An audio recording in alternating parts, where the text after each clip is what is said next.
Now, before Friday's game against Oakland, Yoenis Cespedes giving some love to his former manager, Bob Melvin. Cespedes telling the San Francisco Chronicle, quote, "I tell my guys here all the time that he's the best manager for me so far.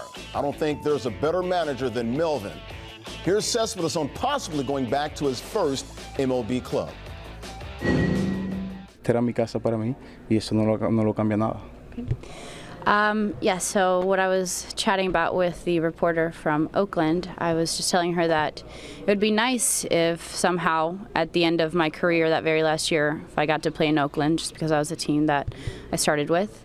With respect to the comments I made about their manager, he's a great manager. That does not take away from my relationship with Terry. That does not mean that I do not have a good relationship with Terry, that we don't get along well, that I don't respect him. It is, like I said when I first got here, this is my home, this is my team. The way everyone greeted me here, the fans, that nothing has changed that. This is my home. So Yoenis cleaning up and clearing up his comments, making it clear this is the place he wants to be. Now, he signed a 4-year, $110 million deal last November, and New York allows him to be a star.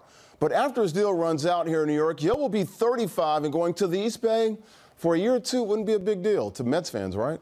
Here's Doug Williams on tonight's pregame show. Let's go out to Steve Gelbs. Steve, we heard Cespedes try and clarify his comments to you and the media after the game. Take us through how that went over and how the night progressed from there at Citi Field. Yeah, Doug, it was certainly an odd night at Citi Field with the game kind of almost taking on a secondary storyline with everyone waiting to hear from Yoenis Cespedes. And really, it could have gone one of two ways in the post-game clubhouse. A, he could have come out, spoken to the media, basically squashed the story, or he could have avoided the media, which is something we've seen Cespedes do in the past, and then this story would have mushroomed and continued to grow. But I do think that he said all the right things yesterday. Thankfully for the Mets, he did speak to the media, and he did clarify the comments, which truly I don't think were meant to be said with any malice. If anything, I think that Cespedes was just a little careless and didn't really think about how those words might be perceived when they were put down in print. So I do think that the correct thing was done last night, and we've pretty much gotten to a point where everybody has moved on. That being said, I did ask Cespedes last night if he felt he needed to clarify anything with Terry Collins, and he said he was open to doing that if Terry felt the need to speak.